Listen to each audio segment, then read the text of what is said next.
Hey guys, welcome to the Rockford.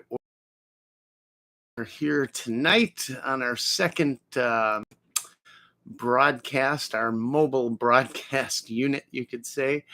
We are in the RV because we're homeless, building the new compound, new house, whatever you want to call it, new shop, everything. And we're living in the RV, which is not necessarily a bad thing. I enjoy it. And we can head anywhere. I can stay close enough for work. I can do all those fun things. But unfortunately, this last week, we got some bad news and we had to make an emergency trip. And right now, maybe you can tell by the shirt, but I am down in Florida. See how many people we got in here. Anyhow, yeah, it's kind of been coming for a while. And I got a phone call. My dad had fallen. And this is going back, I don't know, 10 days, 14 days. Had fallen and went to the hospital to check him out. Had some tests and everything. And things seemed okay on the surface, but he had a ton of issues, and I'll get into them briefly, and then I don't want to make it all about this. But long story short, went from the hospital to hospice, was supposed to come home kind of for hospice care, and he never made it out of hospice. He was there a few days, and things took a turn for the worse. And my mom said, "You better get down here." So I hung up the phone and said, "I got to get on a flight and go." And Mrs. Rock said, "Well, what about me?" I said, "Oh, yeah, you're not thinking at the moment. We got 3 dogs, a cat, and we can't just jump a plane to Florida on a holiday weekend because you can't find anywhere to put the animals. So, hey, we're in the RV. My people at work were so nice. I mean, they got us a small car to hook to the back of the motorhome.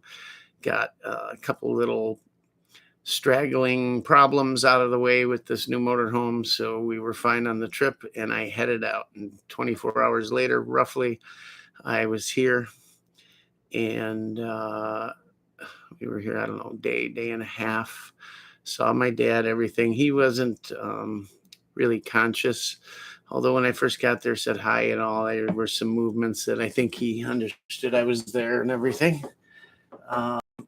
And then we spent the day at the hospice, went home for the night, and at 3:15 in the morning, we got a call that he was gone. So lost my dad this last week. That was Friday.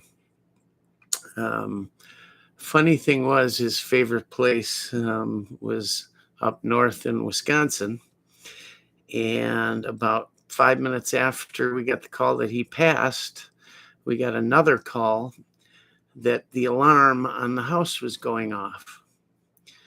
And the police got there and found nothing. Nothing out of place, nothing wrong, nothing. So kind of strange. Maybe Dad went home. I don't know. They were supposed to be back up there months ago, but his health kept him down here. So it was a good thing that I got down here in time, and he had everybody there, me, his favorite daughter he never had, my wife, and my brother and grandkids all came in. I got to hand it to my kids.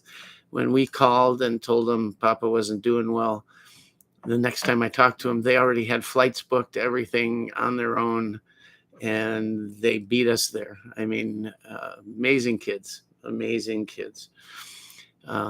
So everybody was there for him, and I can say he passed peacefully. It was just a matter of old age. I can say he died of old age. He had a lot going on.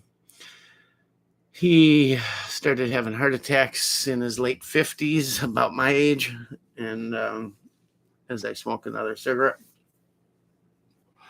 And he had 2 heart valve replacements. He had diabetes, which he paid no attention to. His favorite thing was cheesecake, Danish, and he ate it all day long.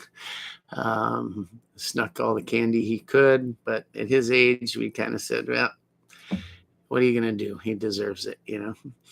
And he had cancer, bladder cancer. He had, you name it, he had it. And we should have lost him 20 years ago when the heart valve thing happened. And modern science and doctors kept him going all this time. So I look at every day of it as it was a gift. And if you guys don't know, some of you don't know, I lost my son 2 years ago. 2 days ago was a 2-year anniversary, and my father died the day before that. So it has not been a good 2 years, and it's certainly 4th of July will never be the same. It just won't. And I love the 4th of July because it embodies everything I love about this country. Yeah, but that being said, it's a good time to remember him. My son was in the military. My father was a veteran of the United States Air Force. He was in the 60s, and he was I don't know the exact title, but he was a survival equipment specialist, something like that. That's what he did. And, you know, he's the one I owe all this to, getting me into guns and shooting trap all over the country and get me into, he had all the pre-bands you could imagine, which over the years I've accumulated my collection. Some he's given to me, some we've traded for over the years. Some you've seen on the channel over the years. Most notably is probably the Bakelite side folder. When I got into AK some years ago, and it's funny because everybody hated that rifle, and now it's kind of the coolest thing there is. But yeah, so I owe a lot to him.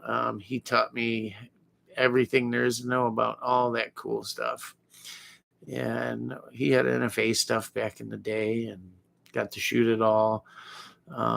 He was one of the best trap shooters you'll ever see in your life. One year he missed the Grand American by one bird, and we shot a ton of what they call money games, where everybody antes up and there's 50 guys on the line. You shoot from the 27-yard line, and depending what you're shooting, 3 guns up or 5 guns up, you shoot till it's down to the last 2 guys, and then you either split the pot or shoot it off. And we would go out sometimes 3-4 days a week, 2-3 clubs a night, and clean house. And it was a lot of fun. I remember being 16, 18 years old and winning against these guys that had been shooting all their lives, you know. And it was because he taught me how to do it. He's had some pretty cool stuff over the years. Yeah, he was a huge Colt single action collector at one point. Sold a lot of that collection off to put me through college and my brother through college music school. Take care of the family, essentially, you know. But yeah, it's a loss. I can't say we didn't see it coming. He had the beginnings of dementia and Alzheimer's, and it got worse as time went on. And he sundowned pretty good, but he could have some very lucid moments even up until the end, you know. It's a terrible disease because you lose that loved one before you lose them. I was trying to think the other day when the last time I had a real conversation with my dad was. And I guess that's kind of when you lose them, you know. So I've had some time to kind of sort through it. And yeah, anybody that knew him, any of my friends, he was always that favorite guy. They'd laugh their ass off. I mean, some of the comments and stuff that came out of him were just, he just laughed. It was Archie Bunker reincarnated, but he had the biggest heart you'd ever find. And he'd drag home the stray puppies, so to speak. He'd meet somebody at work that needed a helping hand, or uh, needed a hand to get to the next level or whatever, and he was always there to help them out, whether that person ended up to be a good person or a bad person, which I saw both over the years. But he always helped. He had some near and dear friends all the way to the end, and all of them were great guys that I'm quite frankly friends with. And he always made everybody laugh, that's for sure. He was the kind of dad that when he showed up at your party with your friends, they all wanted him there, and he'd make them laugh. And he was a good dad, a good husband, a good grandfather, papa, to all his grandkids. And how does he work into this? Well, if it wasn't for him, I certainly wouldn't be doing this today. And you guys benefited by seeing some of stuff that was his over the years. So you got that going for you. He was a staunch conservative, a staunch believer in the founding documents, and the news made him angry, frankly. In the last few years, he'd sit in front of the TV and watch certain news programs, and it would just make him irate. But he had some, I wish I had some of the classic lines. They're hysterical. I guess when you get to a certain age, you can say things that you can't say when you're younger. You can get away with some things more, and he never worried about getting away with anything. He just said what he felt. So he was a police officer for over, I'm going to say guesstimate 30 years. He was with the Chicago Police Department. He was with the Cook County Sheriff's Department. And he enjoyed it. He enjoyed it a lot. He retired from there several years ago. He had a good retirement, and he's going to be missed greatly. Shout out to John. Oh, well, thanks, Joe. Appreciate that a lot. There's some good news in this, that I know my son Jono now has his papa to watch over him, and he can look over his papa too. So that's a good thing, a very good thing. As you can imagine, my mom's upset. He died on their, he managed to keep it together and keep on living until 3:15 on the morning of their 61st anniversary. If you can imagine that. 61 years married. You don't get that for murder in the state of Illinois, as my father used to say. But no, they were married 61 good years. And as you can imagine, my mom misses him tremendously. But she's a saint too. The work she had to do to keep him healthy and going was incredible over the last few years. And that part of it, I think, is a relief to her. But we're here helping her out, and we'll keep doing so. That's all.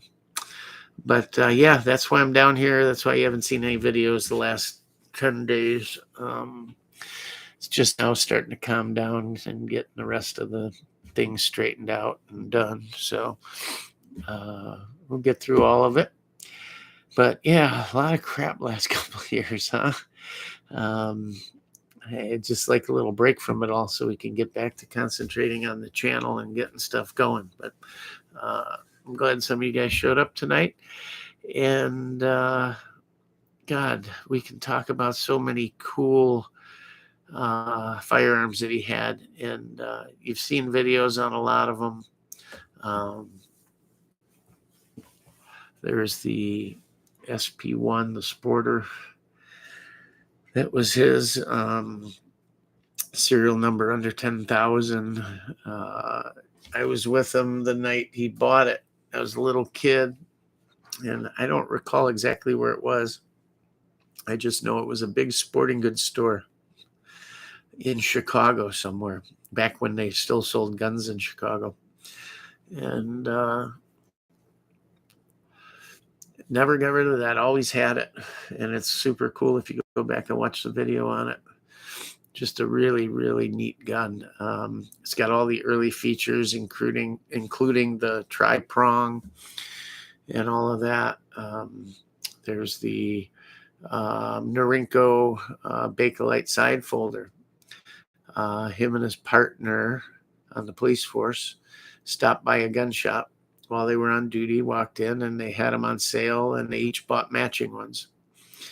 And they were like $250 or $299 each, and they came with a crate of Norinco ammo for that price. So can you imagine? Crazy. And some of you have probably heard the story before, but the gun came with the usual accoutrements, the oil bottle and a bayonet and all that stuff. And a lot of it was kind of lost over the years. I know he had a Chinese chest rig and stuff, but it was like an SKS one. And I don't know what happened to the original bayonet that came with it. I replaced it since then. And the oil bottle I found, stuff like that. But the original mags, the Chinese mags, were steel. They didn't come with the Bakelites. And one year he had said something about it'd be cool to have Bakelite mags for this thing. Well, at that point, I didn't know anything about AKs. And I was at a gun show. And back then, Bakelite mags were no big deal. Nobody wanted them. That was old school. They wanted steel, and that was that. And you could buy Bakelite mags 3 for $10, stuff like that, and they had a barrel full of mags. And I asked the guy, does he have any Bakelites? And he says, yeah, dig through there. There should be some in there. So I dug through and I found a Bakelite. And I said, what do you want for this? And he said, $10. I gave him $10. And I gave it to my father for Father's Day. And he says, oh, cool. It's dark and everything. It matches really nice, And I said, yeah, I think took the darkest one they had. I thought it'd be nice. He says, oh, thanks, And years later, when I got into AKs, he wanted I had a Yugo M70 AB2, and I was touting all the great things about the Yugo, the heavy barrel, the bulge trunnions, grenade launchers, all that stuff, and had shown him what I had done to, which gun was it at that point? I think my NPAP. And he said, could you put one together like that for me? And I said, sure, we just got to find a gun. He said, well, you got this. I had this other M70 AB2 laying around, and he liked it, but he didn't like the folding stock. So he says, well, I'll tell you what, you make that one like yours, but get a different stock on there, and I'll trade you. And I said, all right. So I bought the conversion to convert a underfolder to an AR fixed stock.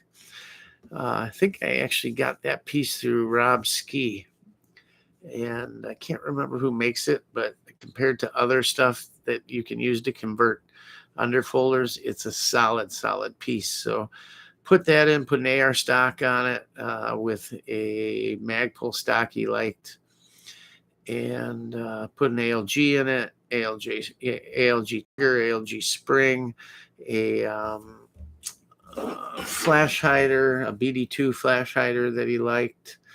I think we changed out some of the furniture, and he loved it. And so we traded the underfolder for that, or the side folder for the underfolder.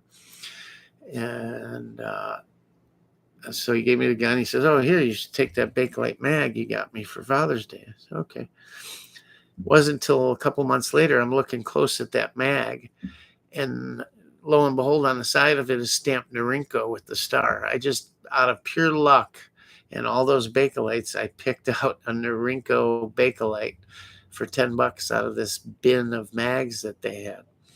And so that prompted me. I went in search of more of them. Well, by that time, I think the second one I bought was $100, and the third one I bought was $200. And I bought enough to fill out a Chinese chest rig with the Bakelites. I think I'm still one short, maybe. But yeah, that's the story of the Bakelite that was due to him. And he had so many other cool stuff over the years. The Uzi that I recently purchased, he had one just like it, and that's what prompted me to purchase one. Years ago, he had one, and it was one of the first guns me and my brother ever shot. So I always remembered it sitting on the shelf in my brother's closet, and I remembered the color of the box and everything, and I just wanted to get one, and I happened to come across one, I don't know, 6 months ago, 5 months ago, whatever, brand new in the box, and got that. I remember him having Ingram Mac 10s. He had one in every caliber. He had the 45, the 9, and the 380. And a friend of his who was an FFL also had their SOT. And he was into all this. That's how anytime something new came out in the 70s, early 80s, he'd tell my dad, oh, you got to get one of these, this and that. So this dealer that was the SOT had his Ingrams too, and 380 Mac 10, Ingram Mac 10, and it being the fastest subgun gone that fast. It was almost like, what the hell good is that? It was just ridiculous. By far the fastest cyclic rate of any subgun full auto that I've ever shot. Crazy.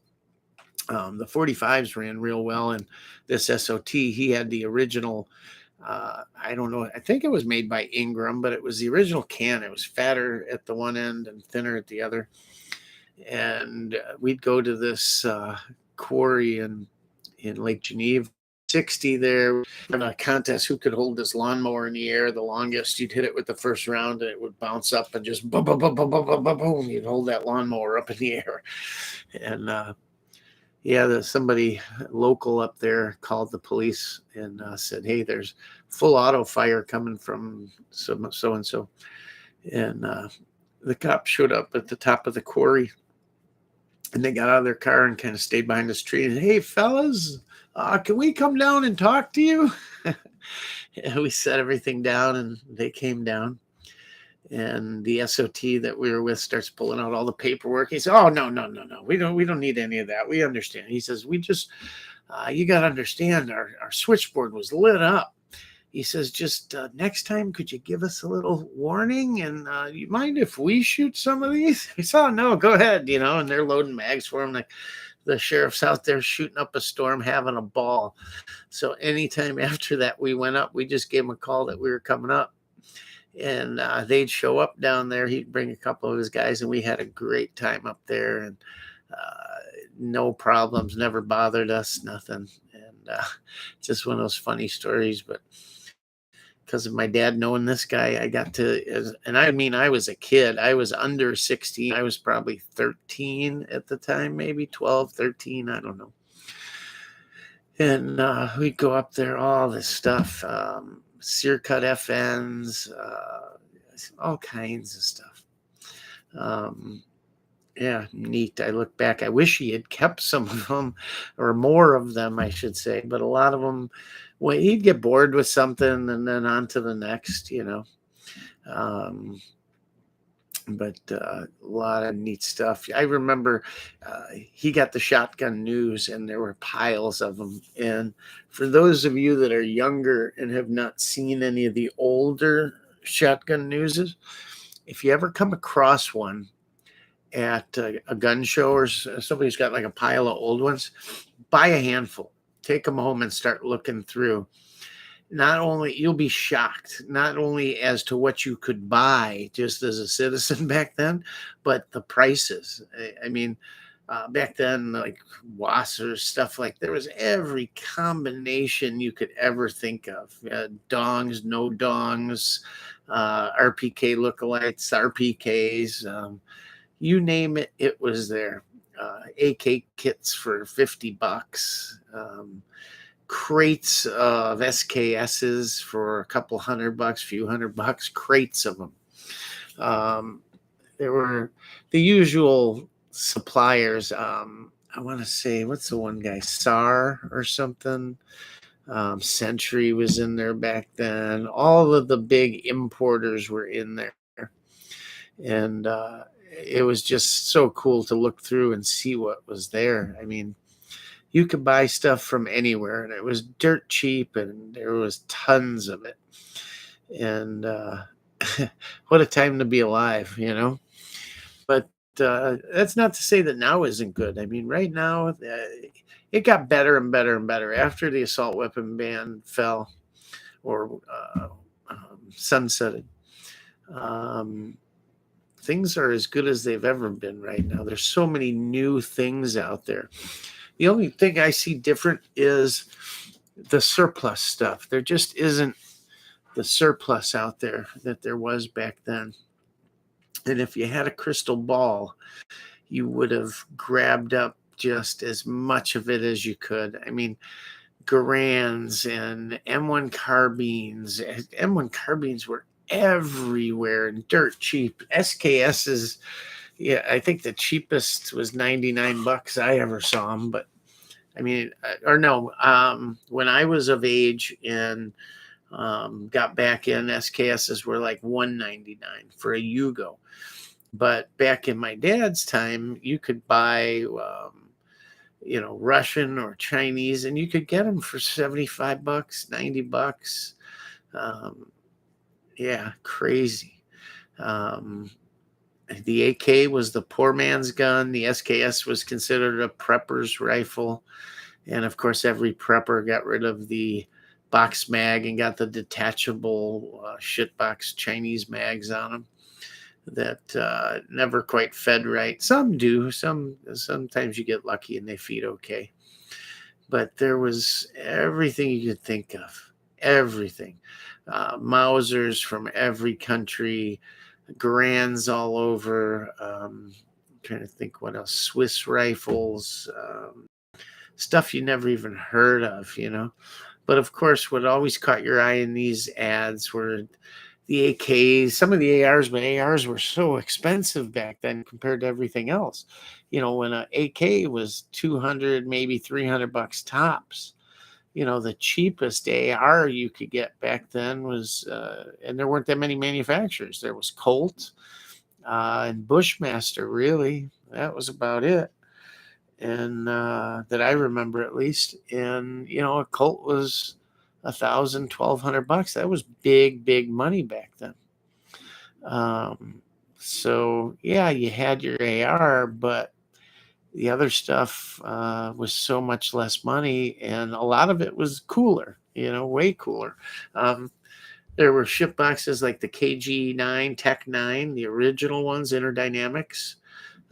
We had one of those. That thing wore out eventually. That thing would sometimes double on its own, triple on its own. My dad finally got rid of that. I'm trying to think what else. I don't know. Well, Colt single actions. I remember growing up in Chicago. My dad started collecting those. And I really wish I had asked him sometime why he got into that, because trying racking my brain, and I don't remember what got him into it, other than I know he loved Colt. I mean, he wouldn't own an AR unless it was a Colt. Just Colt was his thing. 1911, he shot a lot of IPSC matches, 45 combat matches. He had a couple 45s done by Pistolero Pro Shop. I don't know how big they were at the time, if they were nationwide known or just the local speed shop, so to speak. But had a couple nice Colt Commanders done by them. Matter of fact, I've seen them, but I wonder, there was a lot of custom work done that can't be reversed, but I know there's also bags of parts that are probably the takeoffs from those or something, but you couldn't put them back. I mean, yeah, there was stuff done like, checkering the front strap and lowering the ejection ports and all kinds of stuff, custom fitting, I'm sure. Again, I was young when he had them done, and but they're certainly neat. I don't know how well they run. I don't think I've ever shot one. Maybe that'll be something to bring you guys a video on. But I kind of wish they were stock Commanders, But I don't know what they'd be worth once they're all hacked up by a custom shop. They're worth something to the guy that's building them, but are they worth something to the next guy? I don't know. It's like a hot rod. You build it because you like it, and the next guy goes, I would have done this, but I'll give you for it, kind of thing. But I don't know. Maybe some of you guys know better on that. But he's the one that got me into Makarovs. He bought me my first Makarov. That was what the hell was it? First one, I think, was a Bulgarian. And then one day down here from Florida, he called me and he said, hey, I'm at the local shop and they got an East German just like mine. He had an East German for years. He got East German back when they were dirt cheap. And after I liked the Bulgarian, he tried to talk me into one forever, saying, oh, these are great little guns. And you get this surplus ammo and they're hot. He goes, they'd be closing up the Cook County Forest Preserve areas late at night. And they'd pop a few into a 55-gallon drum or something, or shooting raccoons or whatever. They'd screw around doing it at night when they got bored. And he says, I'd go right through a 55-gallon drum and out the other side and this and that. And he said, they're not these pea shooters everybody thinks they are. And, at that time, 9 hadn't been developed to the level it is now. But yeah, even today, you can get some hot Makarov rounds, and there's nothing wrong with that little gun. And the East Germans were the best. I mean, smooth, more smooth than any other one out there. And he had the East German forever, and he carried it as a backup gun. And so when he saw one at this local shop, he had already bought me the Bulgarian one. Or he bought a Bulgarian he bought a Bulgarian for himself. And then when I saw the Bulgarian, I saw the Mosin crate, which you'll see them once in a while on YouTube. They had gotten a load of them, and I bid on one and got it. And then he called me and said, hey, the local shop down in Florida here has an East German. Do you want me to pick it up for you? And he called me from the shop after he negotiated with the guy, and I said, yeah, I'll take it. So he bought it and gifted it to me.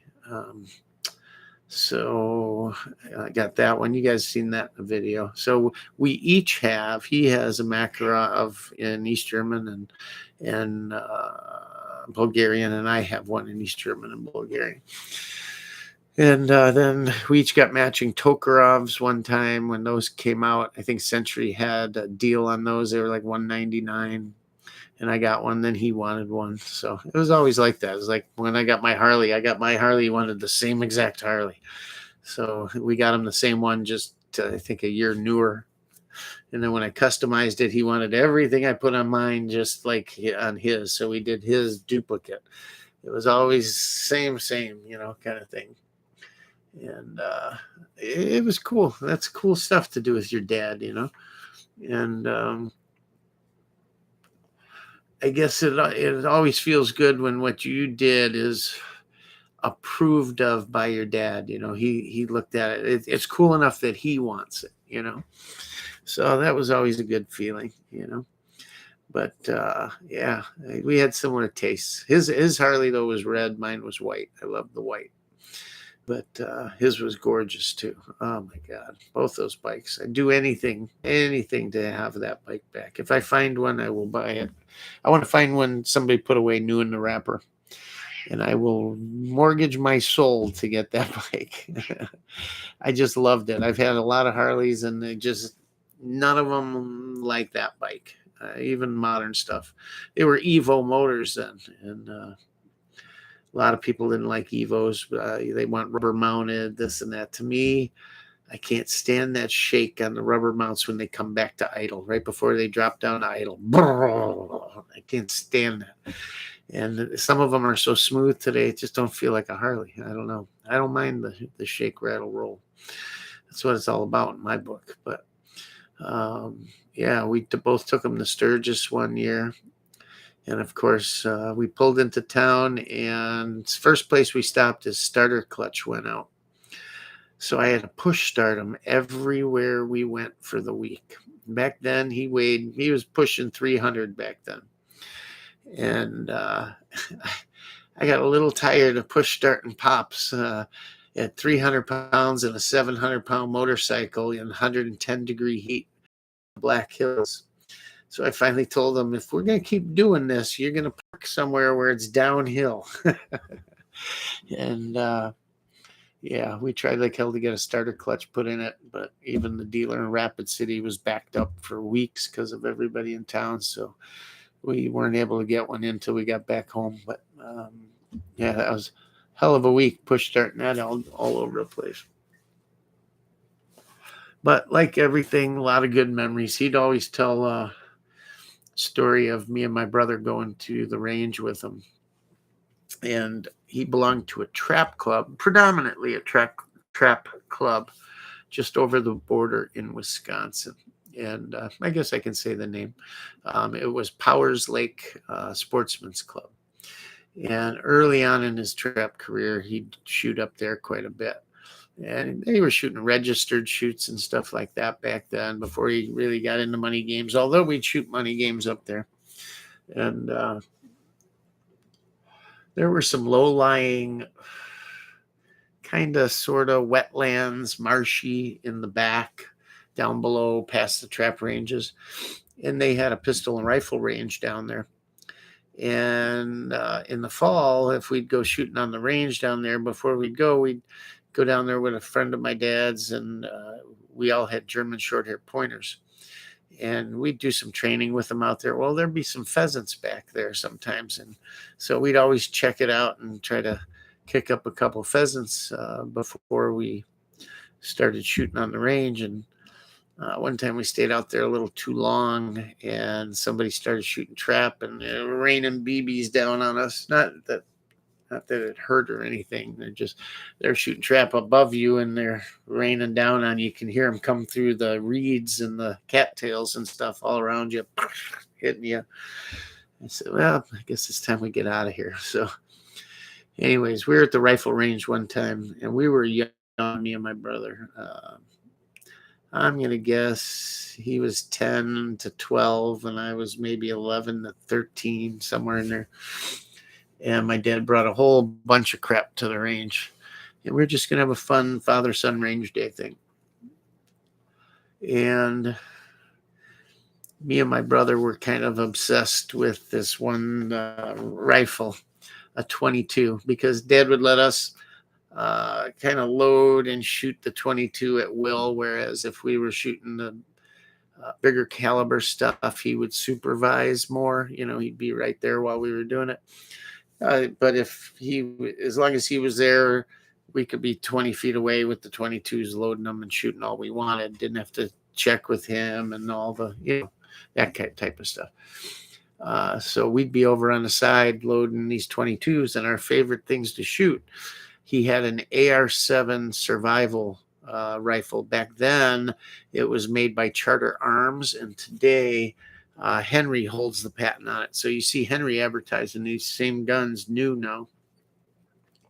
And I think they were originally developed as a survival rifle for, I wanted to say the Air Force, but I'm not sure. Anyhow, it's a 22 rifle, and the whole thing collapses down and stores in the stock. It's a polymer stock. You pull the butt cap off. The barrel is stored in there.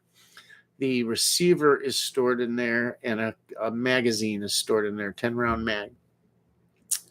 So you open the butt cap, take out the receiver, and you screw this. There's a little thumb nut that holds the stock on.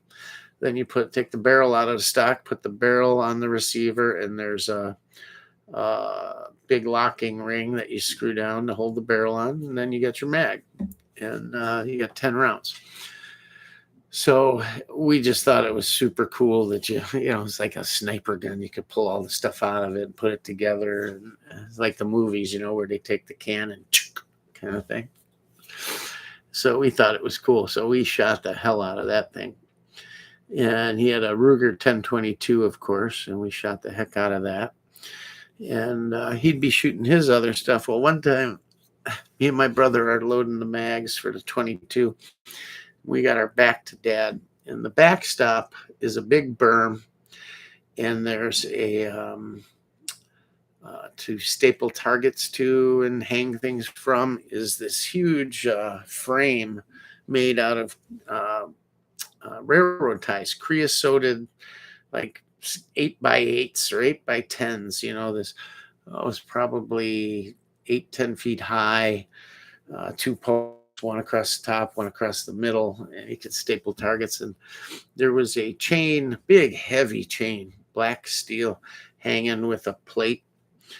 And it wasn't like you have today AR 500 steel or anything. It was just probably mild steel, but it was thick. It was like 3/4 inch plate, maybe an inch. And unbeknownst to us, while we're loading these mags, Dad whips out his FAL and loads in some 308 ball. And we weren't ready for it. And I remember clear as day, I'm clicking around into this that AR-722 survival gun. I'm clicking around in, and Dad lets the first round go on that FN. Boom! And man, when 308 hits like that, the clap is just so loud. I remember make the ground shake, and you get hit with that boom in the chest. The 22 bullets went flying everywhere. Me and my brother both jumped about 2 feet off the ground. We turned around, saw what he was shooting. We're like, oh man, I had the factory bipod and stuff. And he let us shoot it. And I remember shooting that steel plate, and the ball ammo burned through that steel plate like a drill bit, just gone right through. Like I thought, I didn't hit it. He goes, you hit it. Come here. We walked down there and burned a hole right through it, man. Like nothing. So that was our introduction to that, and we'd shoot AR-15s and the Uzi and stuff, and he always brought the Uzi, and that was fun to shoot. We always wished that the display barrel would work because it was much cooler with that, but we got to shoot it with the long barrel. He didn't have the short barrel for it, or I don't even know if SBRs were a thing back then, but yeah, I'll never forget that FN going off for the first time. I thought, holy shit.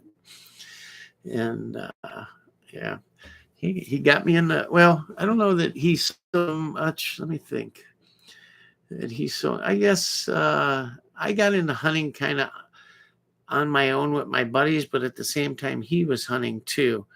And the first time pheasant hunting with him, there were these Illinois state parks that would let you, they had controlled pheasant hunting. And I went with, he had a buddy named Nicky. And Nicky was, the cool guy, kind of. He had all this neat stuff before anybody had. He had a satellite phone before people even had cell phones, and you're like amazed, like, oh, he's got a phone in his car and he's calling from it, And I used to take care of Nicky. He had 2 German short-hair pointers that he kept behind his business. That it was a tavern, and it was right on the corner by my high school. So after high school, I'd go over to the bar, and I'd clean the runs that they stayed in and their dog houses, feed them, water them, everything every day. Then I'd go inside, and I'd get a sandwich at the bar and a Coke, and I'd go home for the day. And I did that five days a week. And he'd pay me a little bit, whatever. don't know. I don't remember. But we hung out with Nikki a lot. We went shooting all the time. We went to that Powers Lake Club with Nikki, and he was always around. So anyhow, we go to this state park, Chain Lake State Park, to go pheasant hunting. And you either applied early in the year for a permit, or if you didn't get in there, you could wait in a sweat line. So you'd get there at 2 a.m., kind of sleep in the car, drink beers, whatever. And then they'd wake you up in the morning, and whoever didn't show up that had permits, let's say 10 people didn't show up, well, the first 10 people in line got to go in and go hunting. So we went pheasant hunting with the dogs that day. And that I hated that state park, because no matter what place you got at Chake's, you needed hip boots. I mean, it was water everywhere. And it seemed like we'd get one bird out of 3 of us or something. We'd never hit our limit. And it just sucked. You were in water all the time. And back then, too, you're a kid, so you're playing bird dog half the time, even though there's a dog. Yeah, go in there, see what's in there. They send you in there, you're sopping wet. And so I remember hunting there with my dad. But a friend of mine, Scrodlip, that comes in here once in a while, I'm still friends with him. He had a family member that owned 80 acres in a little farm town in Illinois, Harvard, Illinois. And we could pheasant hunt out there. So the first pheasant I ever took was on his farm. His name was Rocky.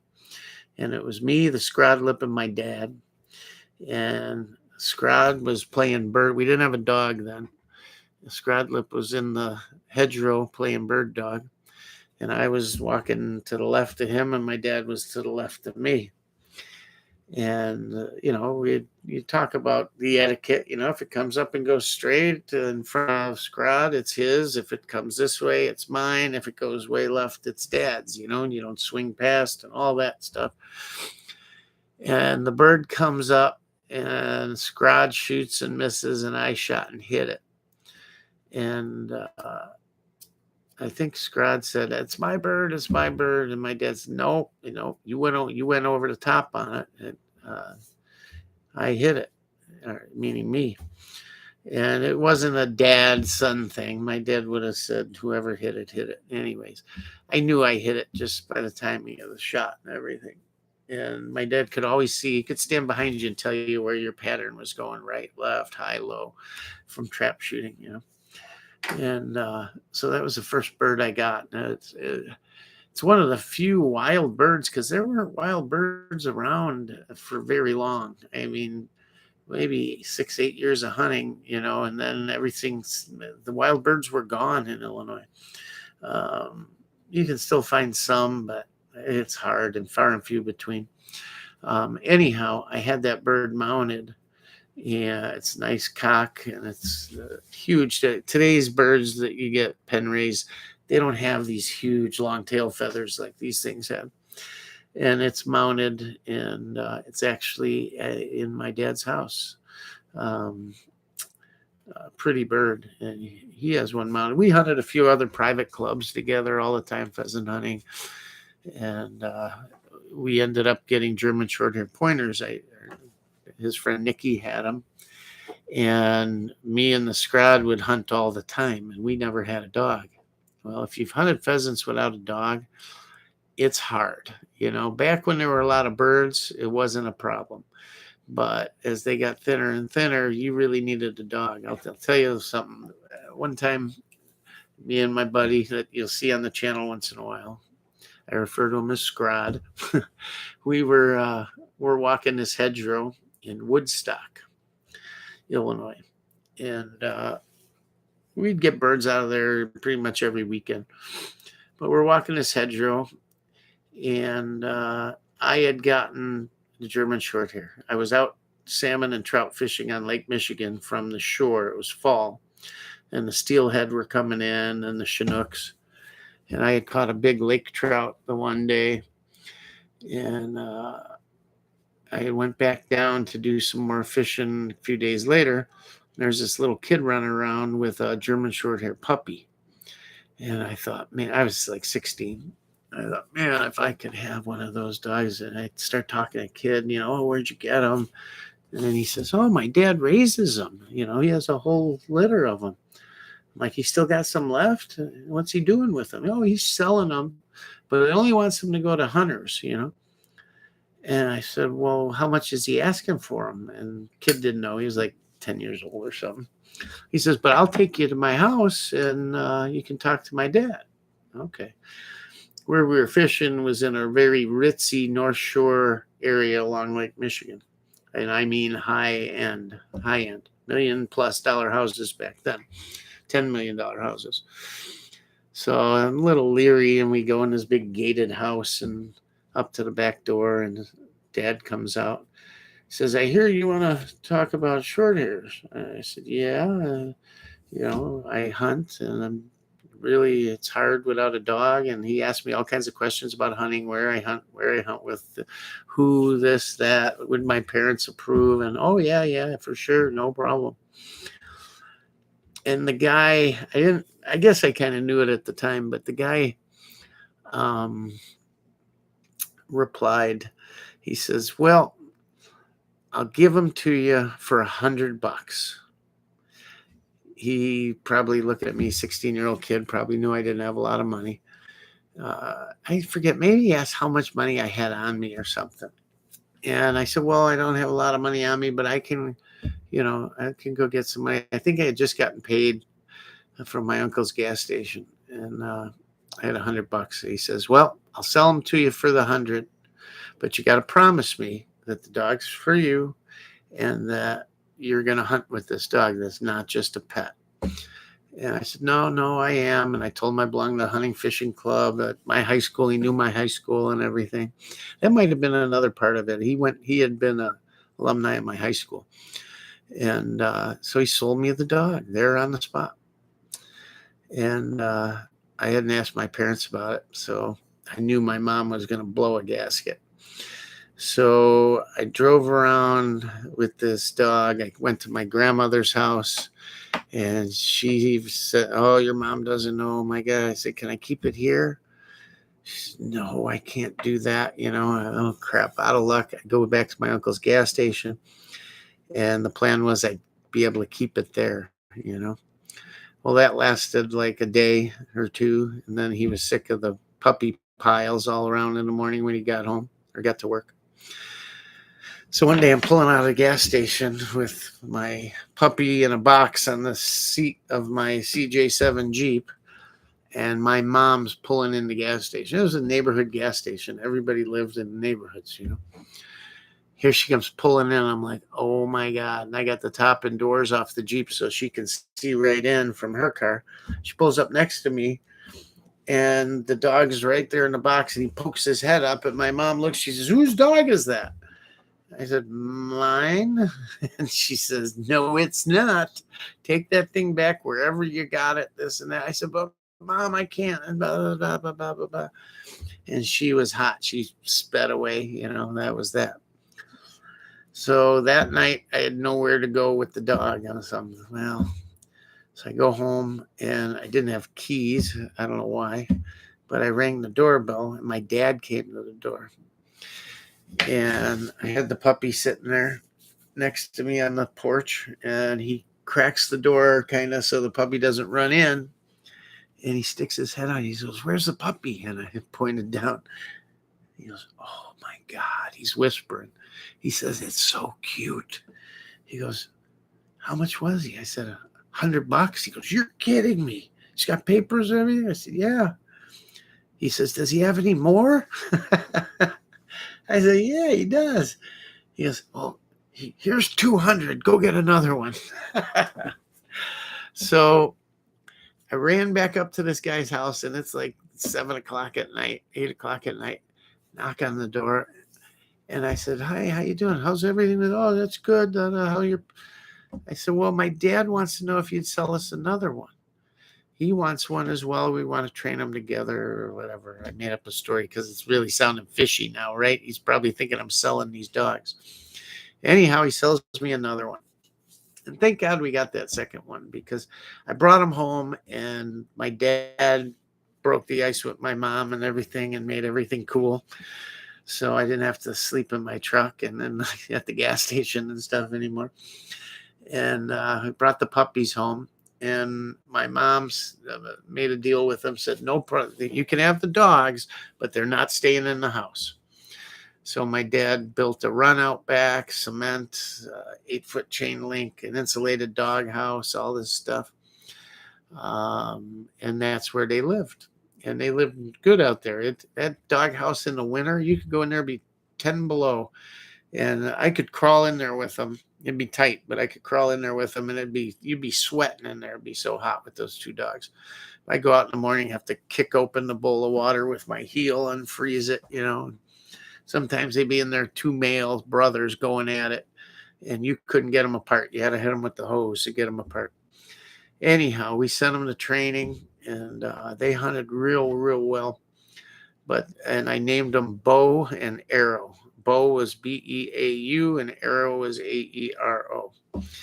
And we hunted with them, and they hunted well. Bo got something all of a sudden wrong with his eyes, where they were just so bloodshot and he couldn't keep them open and everything. And we went to the vet, and he had a deformity where his eyelashes grew in to his eye, and they'd scratch and scratch and scratch. Had an operation done on him to correct it, and he had to put this shit in their eye every day, and he healed from that. He had other problems, and the dog was just psycho. I mean, you could let him off a lead and shoom, and he would just run that energy off. It'd be an hour before you could get him under control, even with training, everything. It was just the two of them together was too much.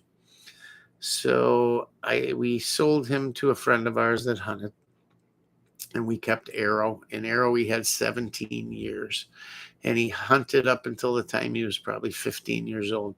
And just a magnificent dog, big for a short hair, really big, beautiful dog, mostly liver, dark, hunted exceptionally well. When I went to college, my parents kept him, and when I got back and got married and moved out, they kept him because he was older at that point. We had all hardwoods, and he couldn't get up. His legs would splay on him, so they had carpet. So he stayed with them the last few years. And died an old man, but we got a lot of pheasants with him. And just another one of those stories about my dad coming to the rescue, so I could have my hunting dog. But yeah, we did a lot of deer hunting. We would go down to Missouri, go whitetail hunting. He had a friend down there, Corky, owned a farm and some great property. We'd go down there hunting.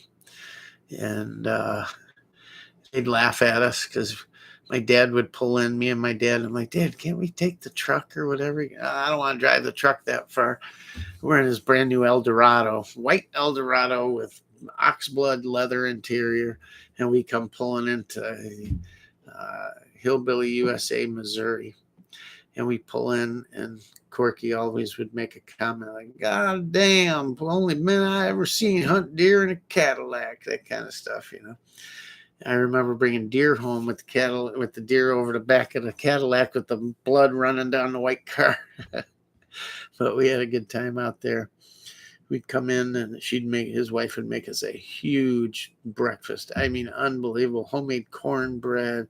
I went just for the breakfast. It was so goddamn good. And we'd go out hunting in the morning. They had stands all over, and I'd be in this draw. And the neighbors had a big family, and they would do these drives. And you could just about bet that 2 or 3 of them would show up on our property over there. So you'd get into it with one of them or something. One day I'm sitting in the stand, and here comes this guy. He's making all kinds of noise. I thought it was a buck coming at first through the leaves, but it's him just sloshing through the leaves. He's smoking, and he's right under my stand, and he's about to relieve himself. And I said, Psst. He about shit himself. I said, I think you're supposed to be that way a bit, This is my property. I said, no, it's not. I said, and it's not. I was a kid, what Corky had told us, don't take any shit from them. Tell them, so they went over. But they'd ruined the hunting the days they drove. They had these drives and everything. The only thing you could hope is they pushed one your way. But never got that lucky. But, we did a lot of hunting out there, all those trips.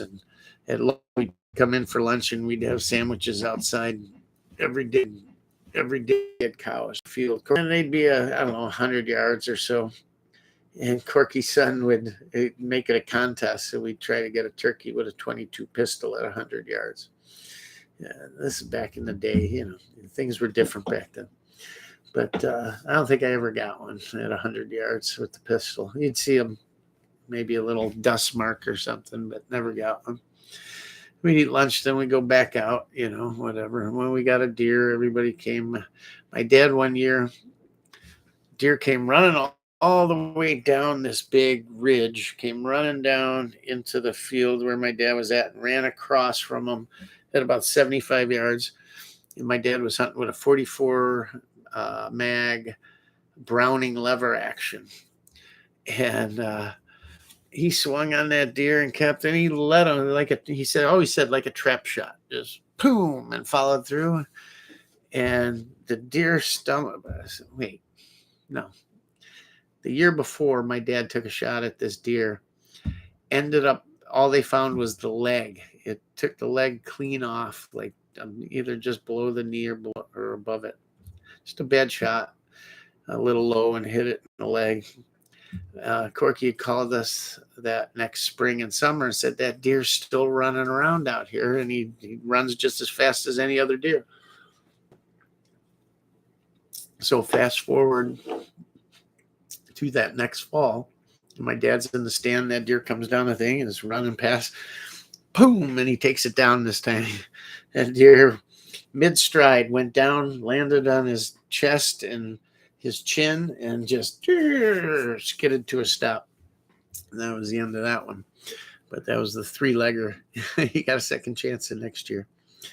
But yeah, that was just another cool story, hunting. And then we'd go hunting up north at our place in Wisconsin. And this is going back probably 30 years or 25 years.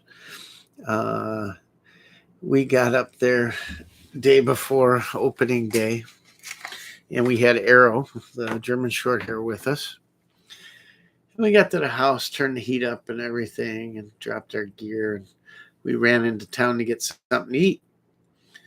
And there was some tournament on or something. Anyhow, we're sitting in this bar, and we eat, and then we start drinking. And we're drinking Jim Beam and Coke. And whatever was in the bottle when we got there, we finished that off. The bartender had to get another bottle. We drank that bottle and then started on the third one. In the interim, while this is going on, the dog's out in the car. He had a Bronco back then. And we'd go out to check on the dog every so often. And we brought him some water out. And I'm like, Dad, he ain't eaten, since this morning. So he goes back in the bar. He comes out with a handful of Slim Jims, starts feeding the dog the Slim Jims. He's there. He's all set. Come on, back in the bar. And we're drinking and drinking and drinking and drinking. Like, holy shit, man. So I don't know if we close the place or what, but we're heading home. And it starts snowing. And I just remember thinking and telling my dad, oh, it's going to be great tomorrow. We're going to have a little bit of snow. We'll be able to track them, and see the tracks and all this. Yeah, it'll be good. Fine. We get home and we're pretty lit, and back up a little. We had a couple stands. I had a tree stand built, and Dad had a ground blind built in. It was this big mound that overlooked this drop off down through some cedars and then into this swamp in the back. And the deer would come up out of there. Well, where his ground blind was, it was kind of into this mound. So all you could see was his head sticking over the mound from the other way the deer were coming. Well, that thing was carved out like that because it was the opening to a bear den, an old bear den. I don't know if they'd reuse it, year to year or whatever. But at that point, I don't think there were any bears in it, but we always joked there were. But he'd sitting there on a bucket, and I'd be 100 yards down a tree. And opening day comes, and we get up in the morning, and we're both feeling pretty shitty. And I look out the window, and I go, oh, God. He goes, what? I said, look, there had to be 10 inches of snow on the ground. And now what was coming down was wet, rainy snow that had put a layer of ice on top of it about that thick. So anywhere you moved was crunch, crack, crunch, crack, So we get dressed and we walk out of the house with our guns. We load up in the driveway and we walk up behind the house and to our stands. And I had 2x4 blocks nailed to the tree for steps to get up into my blind, and I had to bust those off with the butt of the gun because they were all iced over. And when I got up high enough, I had to scrape the ice off of there so I wouldn't slide out of it. And thank God it was still dark. I get everything cleared off somewhat. I sit down, get relaxed and everything. And Dad had just carried his bucket out there and sat down, no problem. Well, you're sitting still. It's dark. It's freezing ass cold. It's half rain, half snow. And you're trying to sit and be quiet and motionless. And the sun's about to come up. And I move, and everything had frozen solid to ice. So when I moved the littlest bit, crack, crack, all the stuff tumbled down through the tree, made all kinds of noise. I thought, we ain't going to see shit today. And if we do, when I go to move to put the gun on him, he's going to bolt. Because you don't get a shot much over 50 yards. It's thick woods up there. And we're sitting out there, and I hear crunch, crunch, crunch from behind me. And I'm 100%, this is a deer coming, no problem. All right, cool. We're going to get this over with, get in the house and get in front of the fire and have some food and sleep the rest of the day away. So crunch, crunch, crunch, crunch. Here he comes. I can hear. And he's right under my tree. The best I can tell, he's under my tree and slightly behind me. So I'm waiting for him to just go underneath me, walk out the front. I'm going to level that 30-30 on him and call it a day, right? And I hear scratching, like pawing, and everything. And it's taken forever. I'm like, why isn't this deer moving? He must have winded me or something. But he hadn't run off. I'm like, what the hell? It seemed anytime you're deer hunting, a minute seems like 10 minutes, So I'm waiting. Finally, I'm like, I can't take this anymore. I try to look without moving anything over the side. It's a red fox. He's under my tree. And as I look, he lifts his leg and pisses on the tree. And at that point, I thought, I'm just going to blast. And I said, no. He walked off. I'm like, son of a... Anyhow, we sat for a few more hours. And next thing, I had enough of this. I got out of my tree. I walked over to my dad. I said, you ready yet? He says, I thought you'd never ask. So we went back to the house, made some breakfast, laid down on the couches and took a snooze.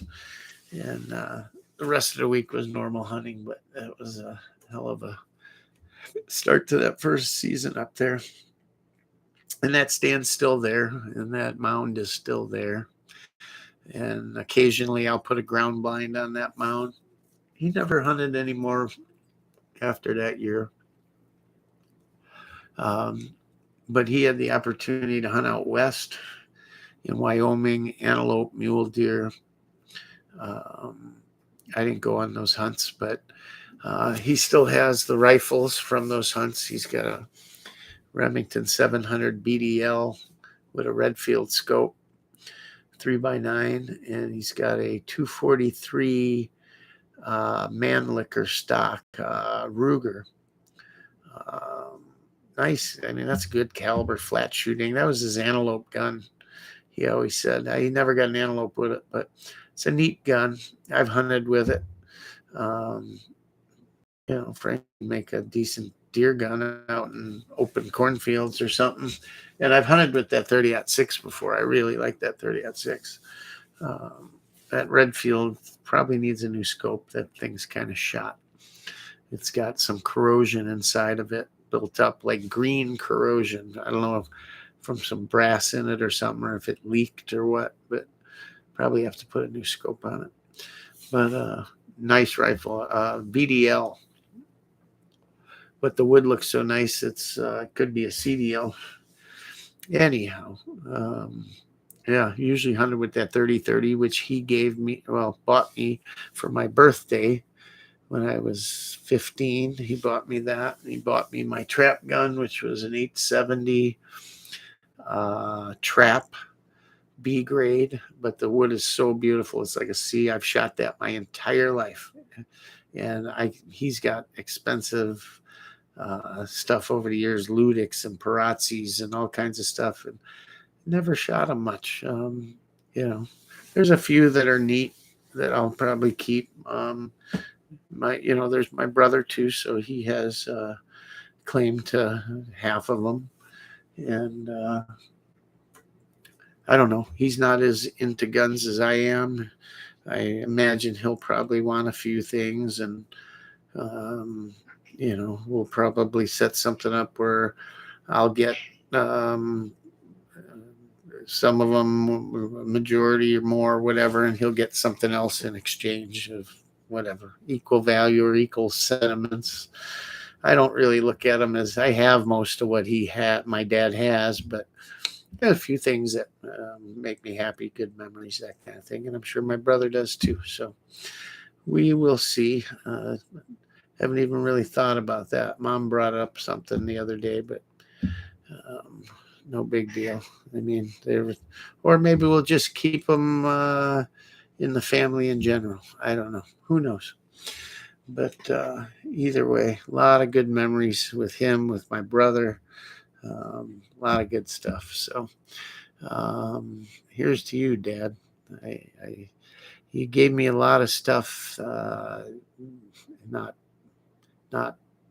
physically, but a lot of information, memories, taught me things that just are ongoing and absolutely make me who I am today. I would not be doing this channel and be as into the things I'm into if it wasn't for Dad. Talk about a lot of Second Amendment stuff that's in the news today. And sometimes these events that happen, and sometimes young people are perpetrating them. And everybody asks what the problem is. Well, what's the problem? Why can't we solve this problem? And first thing they jump to is the guns. It's the guns. It's the guns. It's the guns. Take away the guns. And I'm here to tell you, I've put so much thought into this because I was a young man from the time I'm going to say 10 years old on, where I had access to firearms from the time I was that age. I mean, complete access. Matter of fact, most of the rifles, because back then we didn't have a gun safe at my dad's house, they were piled in the corner in my bedroom, including ARs, FNs, AKs. I knew where the Macs were. I knew where the Uzi was. That was in my brother's room. He probably kept them there so my mom didn't know how many he had, But all that stuff was available. All of it from the time I was 10 years on. Never locked up, never nothing. But my dad being a police officer, from the day, I can't remember a day that I didn't understand how brutally catastrophic a mistake with a gun could be. I also understood that I didn't touch them unless my father was present, and I wouldn't break how interested you were or whatever, you just wouldn't do it. Why? Because of what your father would do to you, you know? Not that I was scared. Well, yeah, I guess back then, every kid's scared of his dad, you're not scared of him on a daily basis. Like, oh my God, but if you did something wrong and mom said, wait till your dad gets home, you were not, you were counting the seconds, you did not want your dad to get home that night. That being said, I wouldn't ever think of touching him if he wasn't home. And not only because I was scared of the consequences, but you had respect for what your dad said. And you knew how dangerous they could be if handled wrong. And you wouldn't want to get yourself or him or anybody else in trouble or hurt. And, if I wanted to see a gun or something and dad was home, he'd say, sure, go get it. You know what to do, right? Yeah, I know how to check it and this and that. Bring it down. He'd recheck it. And we'd go through things, whether it was cleaning or whatever. But my point being, we were exposed to that at an early age. It was impressed upon us the damage they could do and what could go wrong and how easily it could go wrong. We were taught the safety rules and all that.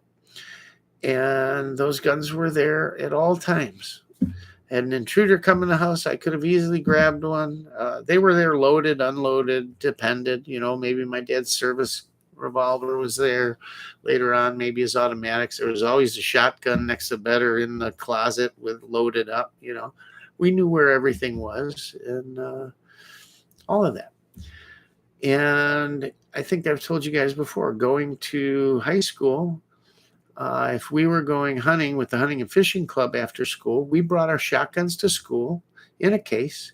I carried them in the front door, past the headmaster and the dean, waved to them and said good morning with my shotgun in the case. The other hand, they may look at it, but they didn't look twice.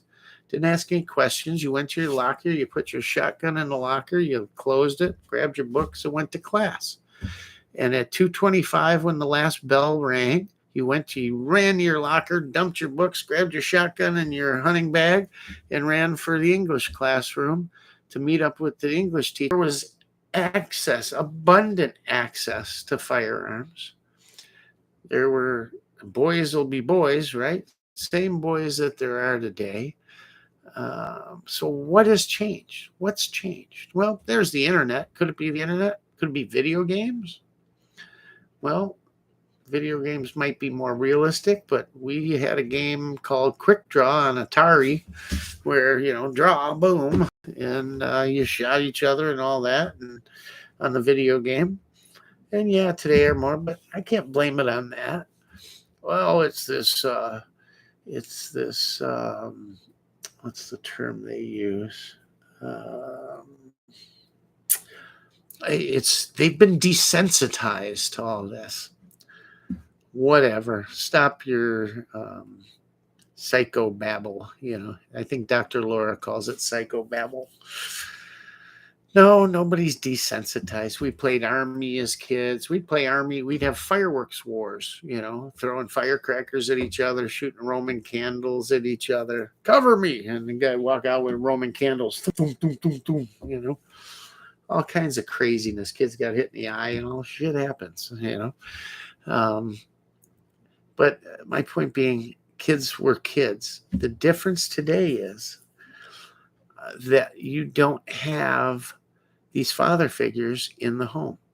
You have way more. I'm not saying there weren't single mother households, that type of thing. There were. I know 2 friends growing up at least that lived in the apartments across the street from me that their dads weren't around, but the difference is the lack of a father figure to teach these kids and this dumbing down and sissifying half of the world, Sometimes I almost say that, bullying may not be all a terrible thing. Now, anything in excess and everything certainly can be. But everybody's bullied in their life at some point, some way, somehow. I will say this now, it's 24/7 because they've got their phones, access to the internet, all this other stuff. So they don't go home from school and it ends. That could have something to do with it. But to me, it's uh, lack of family structure, two parents in the home, and frankly, structure to their lives, church, uh, things like Boy Scouts and stuff like that. I mean, you learned about these things. You had archery, you had all these things, and you had a father figure there that backed it up. And we don't have that. That's the problem. That's what's changed these kids, is there's no accountability. Um, in my book, mothers are mothers and fathers are fathers. And yes, both can do certain jobs, but it's them doing the job together, and there being accountability and a male figure there to help round these children out. And that's what the problem is. It has nothing to do with guns, nothing to do with it. They were there. Could have easily done the same thing had you wanted to, but you never even crossed your mind. The other thing is the lack of care when it comes to mental illness. I mean, they've closed down all the public hospitals that took care of the mentally ill, and that's why you see the homeless situations you have and all that. And between the three things, that's what the problem is. We need to pay attention to the family unit more. We need to bring that family unit back as the mainstream, along with structure, church, organizations, and put ramifications on actions and take responsibility. It's always point the finger somewhere else, no personal responsibility. And that's what the problem is. And I'm not talking, saying anything you guys don't know, but that's the difference. Everything else was there. The guns were there. The opportunity was there. Certainly, maybe the reasons were there. We were all bullied at some point or another. It's how you reacted to it. It's how you were taught to react to things. I don't know. I think you solve those problems and you solve these situations. But when you have an agenda, you'll use these unfortunate events to work toward an end to that agenda. They don't want to solve the problem. They want it to continue until enough is enough, type of thing. And how do we solve this? I don't know. Individually, you can do what you do. You can, help a young man, help a nephew, help a cousin, somebody, to be that figure in their life, to put some accountability on them, to get them to join organizations, to bring them to church, to do all these things. It's not just the religion, it's the organization of the organization that the religion brings to it. You go Sunday, you spend time with the family, you eat together afterwards, you talk, and it's that structure, spending time as a family. And that's what you do. As a kid, I remember all those things. And again, this is all going back to my father and what happened. But we went to Cub Scouts, and in Cub Scouts, Mom brought us, and Mom helped out, and Boy Scouts, Dad got involved more, and Dad sponsored a pancake breakfast, and Dad would help me go out and sell the different things that we did, the evergreens and stuff for the Boy Scouts. And there'd be camping trips or Indian guides. Anybody remember Indian guides? Did that too. Parents took the time, spent the time, no matter how busy they were. My father was busier than 95% of the parents out there, starting a business, multiple businesses, keeping them up and running, doing all these things. And that's every household, The dad's out humbugging, right? He's trying to put food on the table, roof over the head. And for you moms out there, same thing, especially if you're a single mom and you're trying to fit everything else in there. Today, we don't have that so much. There's so many kids that are just, excuse me, one second. This damn cat in this motorhome destroying everything over the last week. It's gonna have a high-speed accident with the window here on the highway if he keeps it up. But anyways, that's what it's about. I have not had a chance over the last week to even pay attention to current events. I did hear that the frame and receiver thing has gone bye-bye. I hope, if one of you has heard more, I don't know if it's local. Hopefully we have a order protection in it, or maybe it was shot down completely. I don't know. But let's go to the chat real quick and see who is in here and see what you guys have to say. And I'm sorry about starting a little later tonight. It just, we're down here. My phone made the time change and my computer didn't make the time change. So when I looked at it, I was a bit confused and I had to make it later. So seems to be that our internet is working fabulously though tonight. I should knock on wood. Tori Hanzo, pew, pew, pew. Joe says he loves us all. Joe Morgan, miss Papa. Yeah, we miss Papa. I went to a ball game and watched Colombo until the steam kicks off. Damn good fourth thus far. Well, thanks, Joe. Appreciate it. Missed you guys too. You want to hear about my day? I miss my Papa.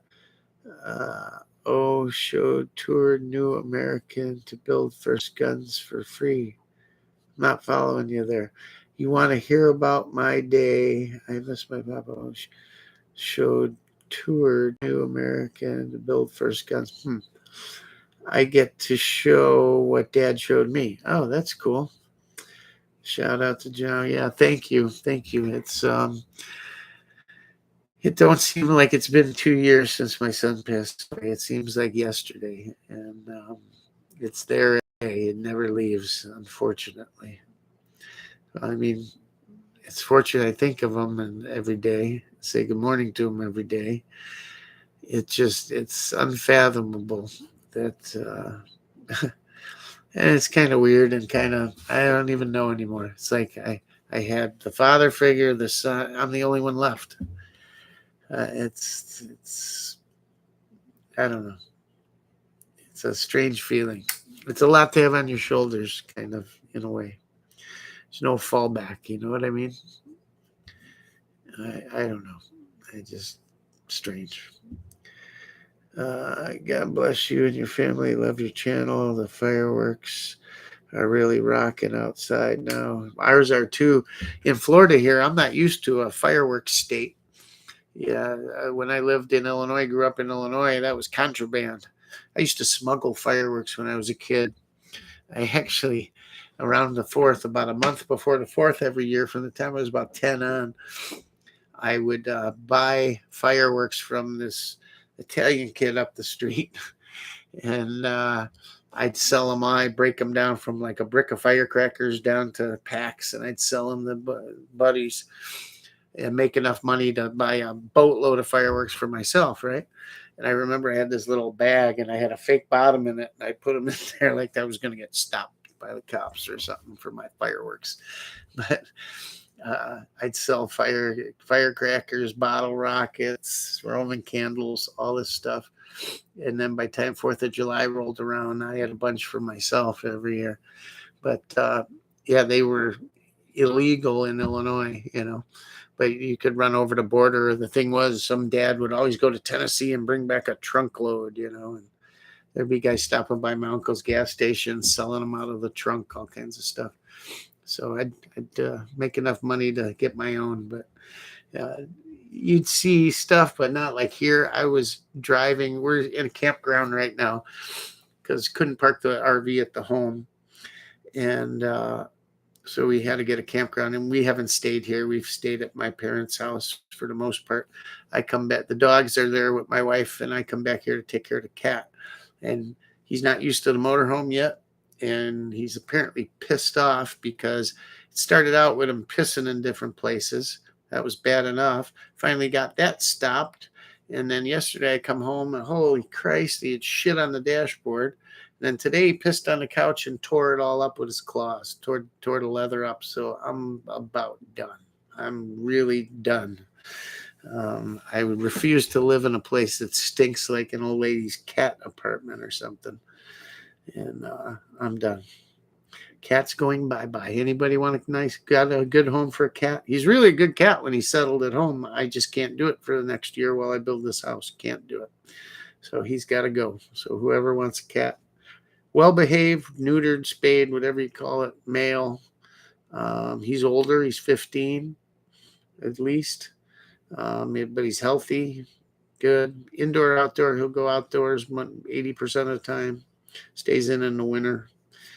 But yeah, he's got to go. I wish I could keep him. I can't. Can't let him ruin my stuff. Anyways, let's see where we at.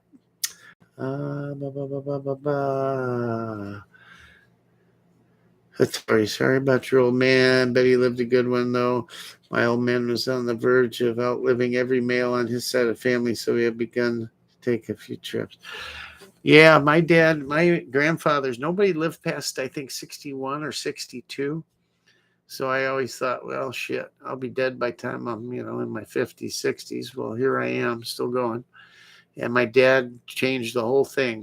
He was 82 or 83 when he died. I can't remember now. Let's see, 61, 71, 2011, 21. I got that off somewhere. It's 82, I think. Pretty sure. Yeah, he outlived them all. So I guess I got to get a bit healthier here pretty quick. But yeah, he lived a heck of a life. I mean, grew up in Chicago, in the old neighborhood, where you had a candy store on every corner. He was old enough or born long enough ago that he would take a tin pail down to the corner tavern to get beer for his grandfather, carry it home. Streetcars. He caved the roof of a CTA bus in one time with a ginormous snowball. Him and his buddies had rolled and dropped off a train trestle, and it hit the bus square center and caved it in. He had an Isetta his father had given him or had delivered to him at base in Ohio when he was in the Air Force. Told him it's only to use around here. Don't drive it home. Well, he drove it home the next weekend to see his girlfriend. The throttle cable broke and he drove it all the way home with a string out the window, freezing. His hand froze, got frostbite. He's in the Air Force. Lots of stories about that. He was on the police force the 70s, 80s. And then again through the 90s and 2000s. Probably retired 10, 15 years ago, something like that. But yeah, he'd seen it all, done it all. Yeah, he lived a good life. He did well for his family, took great care of them, more than we didn't want for much. Did a great job all the way around. Can't complain. I had a great trip to Montana and Idaho 2 weeks back. Yeah, that's right. I hear Idaho is gorgeous, but I hear both Montana and Idaho are both being overtaken by all the California people moving in. That's a crying shame. Old man was proud of me until his last breath, Rock. Yep. Dads are. I don't think there's very many dads that aren't proud of their sons, you know. Um, yeah, you'd have to have a real dick of a dad to not be proud of you, I guess. Unless you truly gave him a reason to not be proud of you. But um, no, my dad was a good man. A little rough on the exterior, and people that maybe only knew him the last 10 years or so might not understand, but who he was the last 10 years was not my father. Um, no, he was a totally different man. It's a shame what Alzheimer's and dementia does to people. Like I said, you lose them before you lose them. And no, my father was the life of the party, outspoken, maybe a little boisterous. In most cases, rightfully so. And he was proud of what he had done and accomplished. And there's nothing wrong with that. But he'd give you the shirt off his back, too, if you needed it and you were a friend or even not a friend, maybe just somebody you'd met. He'd always try to help anybody out. Just a good man.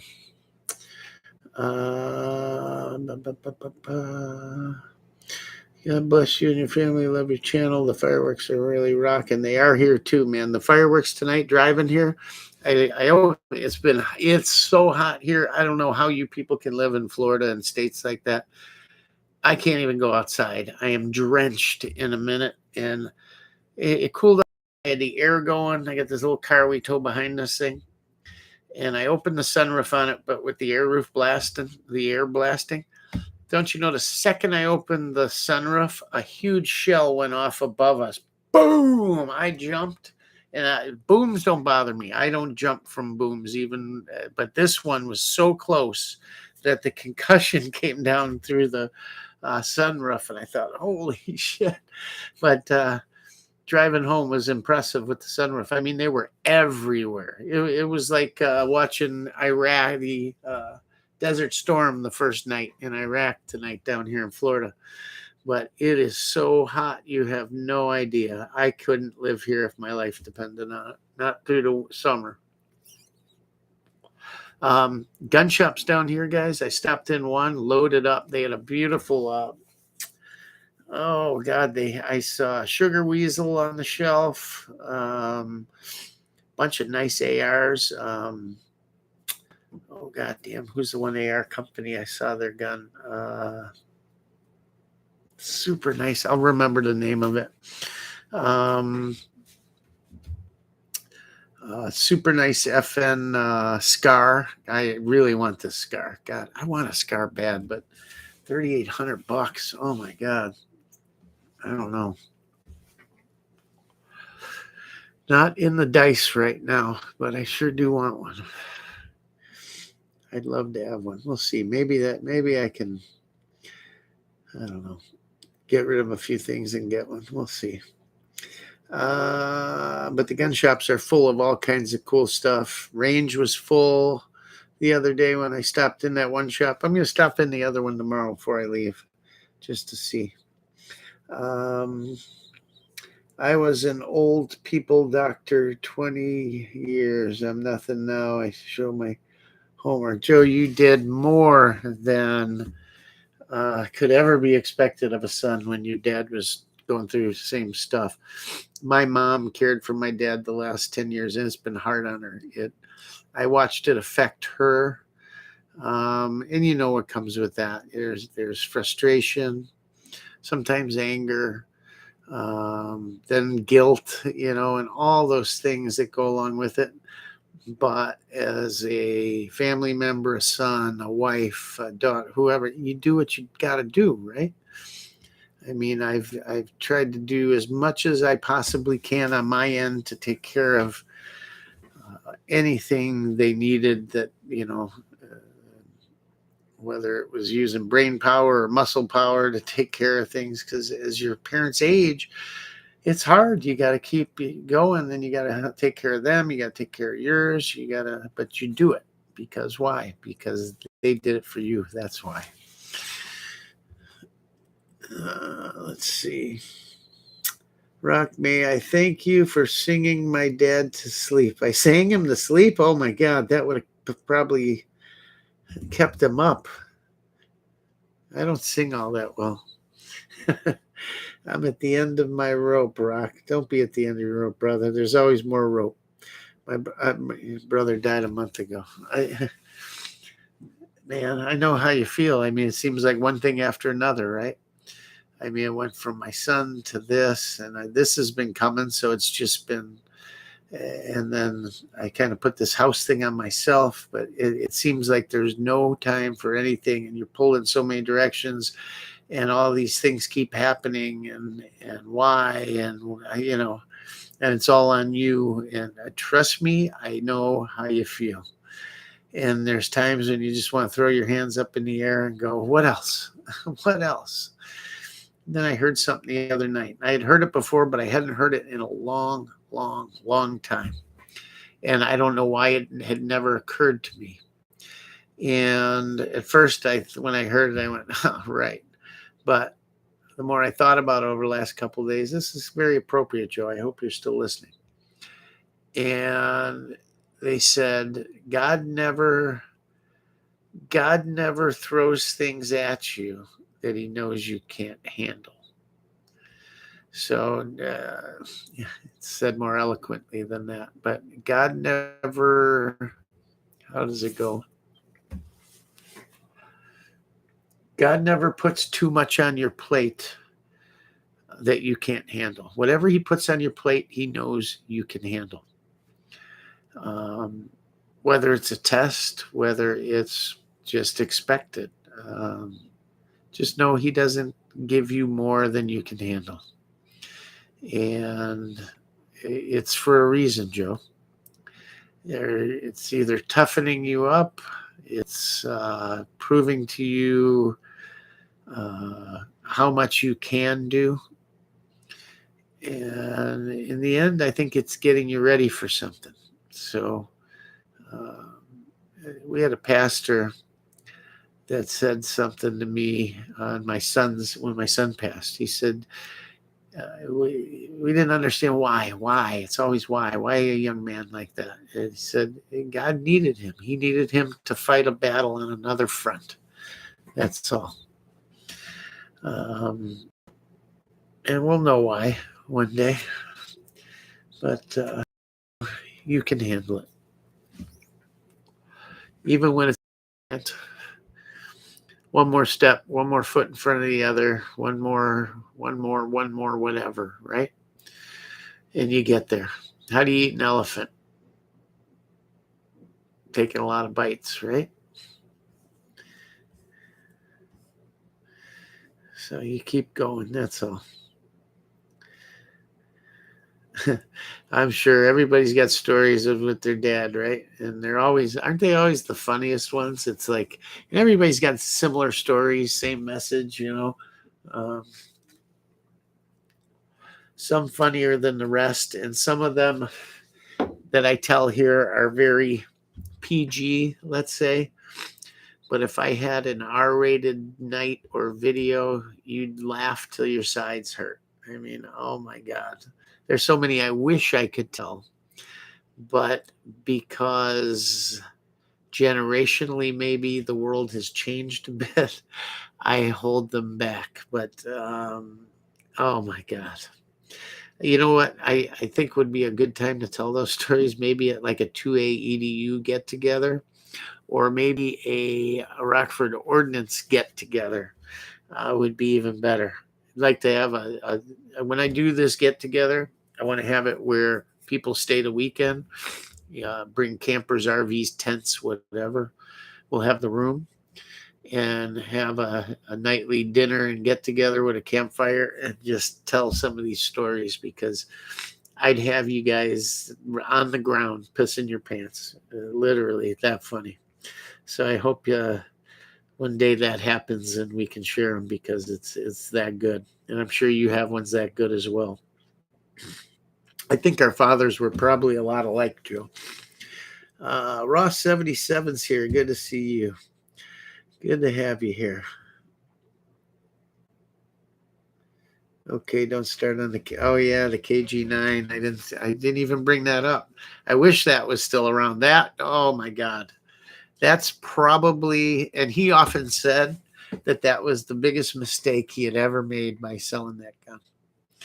I wish that gun was around. Oh my God. It was nice. As nice as the one in the video you see at the get together. Idaho is my home. Yeah, that's right. Joe's from there too.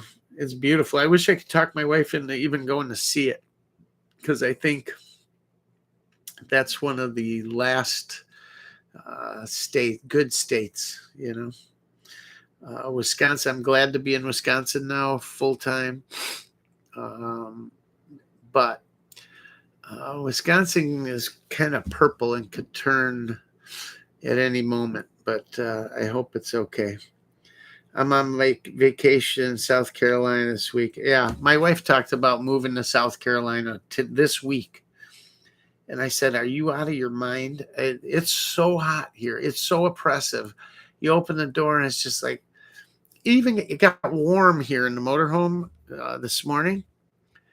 And I turned the air up and everything, but and it wasn't even hot. I mean, it was air conditioned air without humidity, but it was getting warm. But I must have been having one of my menopause episodes where I was getting hot.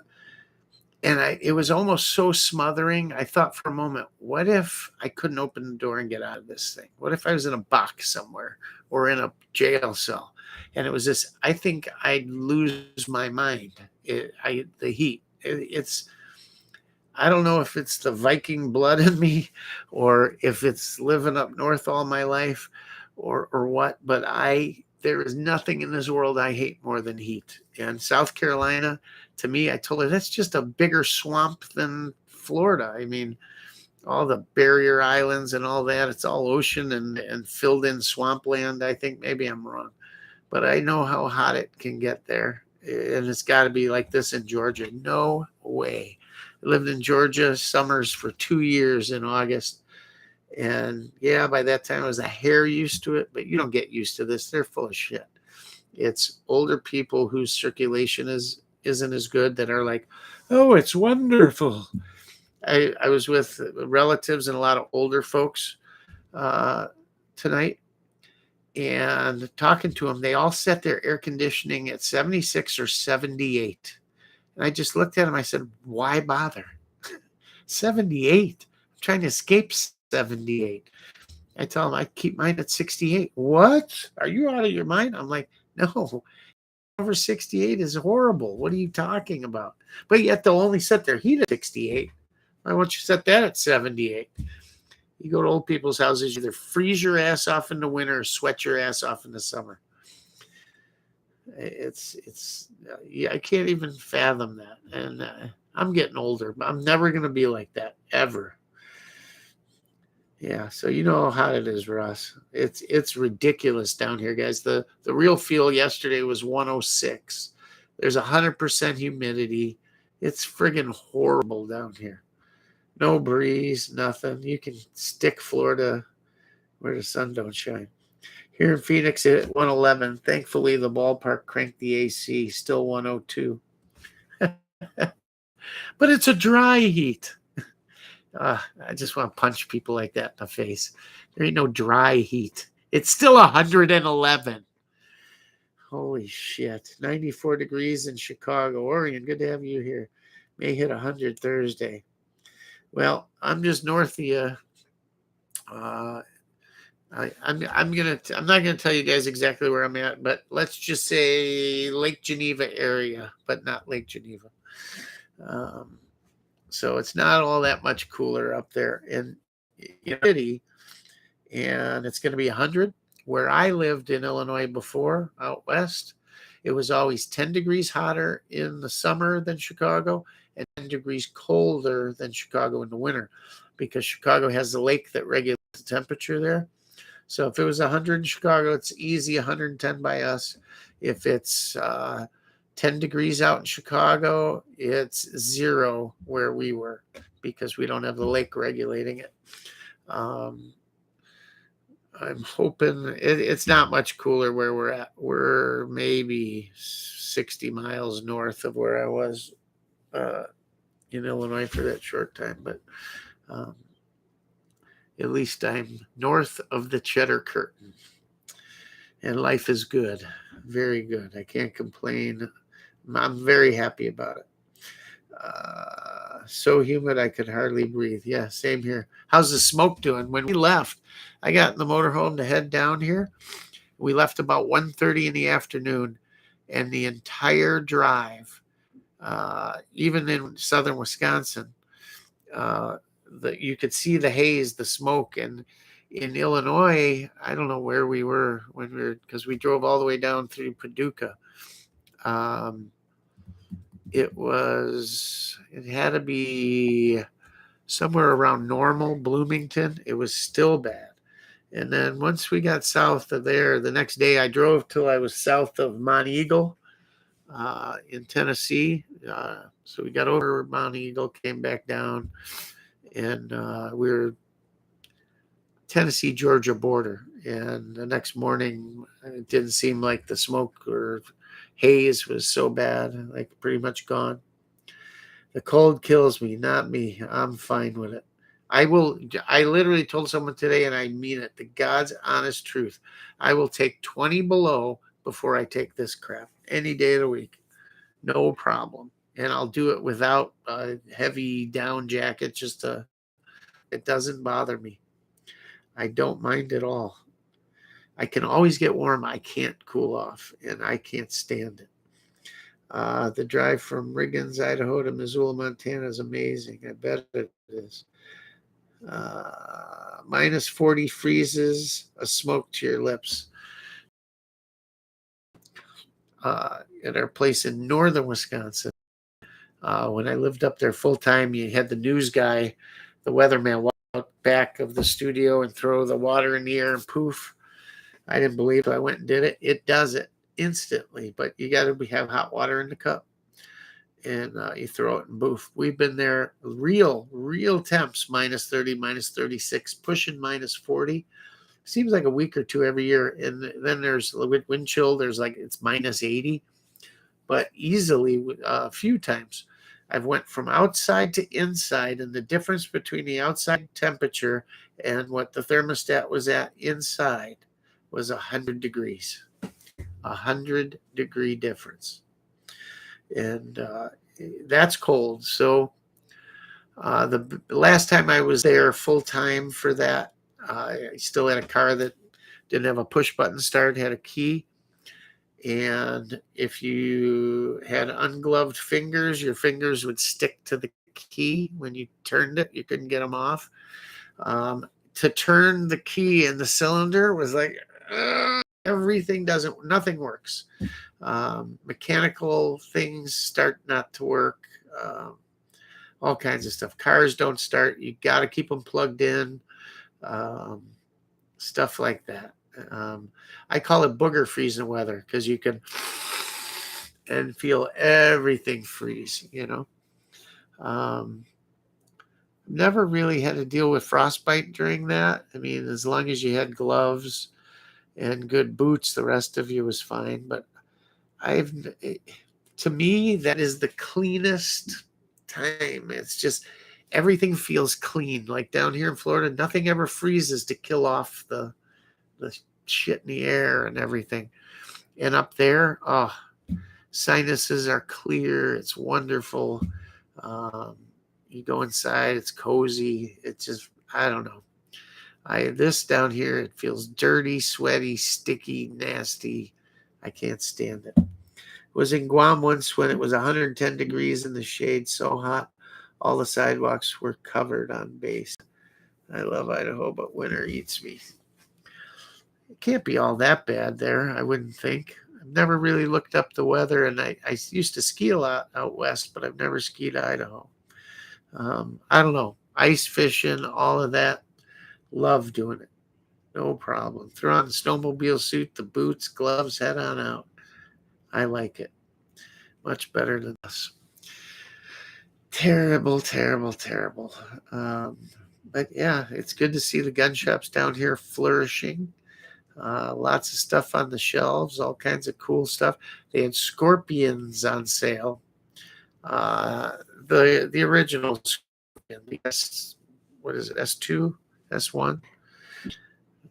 Because, But unfortunately, when you're out of state like this, buy a pistol, I'd have to ship it and all that crap. So when I'm down here visiting, I try to keep it to long guns if I can. It's easier, but anyhow, last live stream, I promised you guys some footage of the property and us getting out there and all, and I have it. I just haven't put it all together. It's not the greatest stuff. It's just driving in, kind of. But I guess I'll get it together for you guys and show you.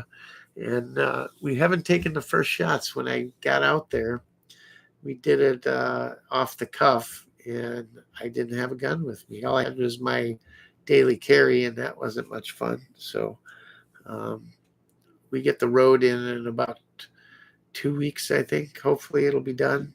And then I'll be on the property there. Pole building will be going up, and then the house will start pretty soon. So when things settle down, that'll be happening.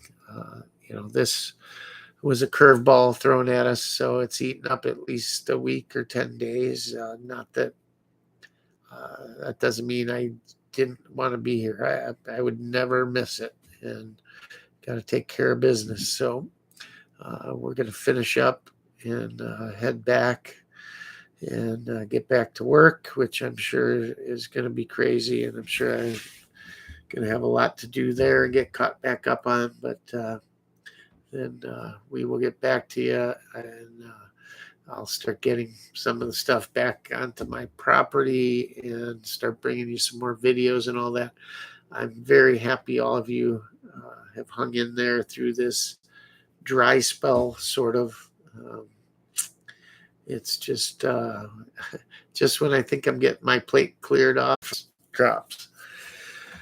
But hopefully I'm out of bad news, that we don't get any for a long time. Don't need any more of it. But it was good to see family and everything. My last few 4th of Julys have been destroyed. But oh well. Here's to a good Labor Day, huh? So just wanted to bring you guys up to date. Didn't plan on talking that long, but thought you might want to hear a few stories about a great guy. And some of the great things he put into motion, and put me here to bring you some of it and share it with you, and I'm happy to. So if there's anything you guys have seen over the years through the videos or anything I said you'd want to see more of, or a story you'd like embellished upon, or a gun you'd like to see or hear more about, let me know. Haven't done many on revolvers, and my dad's original Smith & Wesson service revolver is the bluing on this thing. You've never seen bluing like these old Smiths. It's a shame it's got a little holster wear on it, but very minor considering, and just beautiful. There's so many things to bring you videos on his stuff. All the reloading I do is because of him, he did it. He taught me and gave me a bunch of what he had left, to use. And so just another part of, and my wife would be really happy had he not started me down all these paths, because we'd have so much more room and so much more money. But unfortunately, hey, it's guy stuff, right? You got to do it. It's fun. He got me into motorcycles, and look, our lives, my wife, my children's, all of our lives would be completely different if he had never gotten me into motorcycles. I can't even imagine my life without motorcycles. I wouldn't have met my wife. My kids wouldn't have raced. We wouldn't have lived and ran all over the country. I probably wouldn't have a motorhome. I wouldn't. All of that was because of motorcycles and racing, and my dad um, showing me that at a young age. He had a Triumph Bonneville, green, pale green silver, and he pulled up in front of our house one day, and he motioned me over, and he picked me up, and he put me on the tank in between his legs. He said, "Hold on up here." I held on up here, and my mother's screaming, "Don't you?" And he goes taking off with me, and we turn around at the end of the block, and he comes past the house and pulls a wheelie with me on the tank, and my mother's screaming. He pulls back up around by the drive, and she grabs me off the bike, and she's yelling at him. But yeah, he always took us for rides on it. And my uncle Mike and Jim too. And they built custom choppers in the late 60s, early 70s. And yeah, then we wanted mini bikes, and my dad got them for us, and he got a dirt bike, and he'd go ride with us. Took us to the racetrack and all that stuff, and the rest was history. I've had motorcycles my entire life, except the last, I think, 2 or 3 years is the only time in my life I haven't owned a motorcycle. But we have to fix that. Especially living now out there, it's a nice area to ride bikes. So might have to fix that. But yeah, my life would be 100% different if it wasn't for the hobbies my father showed me, taught me about, got me into. And that's guns, hunting, and motorcycles. The only thing he didn't start me on was fishing. My grandfather did that, but and I love fishing. I fished more than more through high school and college than most people do in 10 lifetimes. But and still enjoy it, still love it. So can't wait to get back home and get to shooting, hunting, and fishing. That's for sure. And we're going to bring you more of it. So thank you all, and thank you for your kind words and thoughts about my father and my son. I appreciate it. And this is never meant to be a pity party or anything like that. They were both just such great men that achieved so much more than I could ever imagine. My dad, throughout his whole life, and my son in his short life did so much. He was such a good kid, and had such a big heart, and it's just amazing. So it's not that. It's to kind of honor them and just tell you about them and who they were and what they were that maybe some people didn't see from the outside. And I'm sure you all have stories the same with fathers and other people. We all have great people in our lives that make us who we are. So just wanted to bring you that and let you know why you didn't see much this last week or two. And that's that. Again, I appreciate all the kind words and everything. And we will see you soon. We'll get you some video out. And yeah, I can't wait. I miss it. I have withdrawals when I'm not talking with you guys. So I hope you enjoyed it. Give that special someone in your family an extra hug tonight. Tell them that you love them, because you might not ever get another chance to say it. And I'm glad that the last time, even though I was here for his passing, the last time I left the house there, he was laying in bed, and I gave him an extra strong hug and an extra big kiss, and I told him I loved him.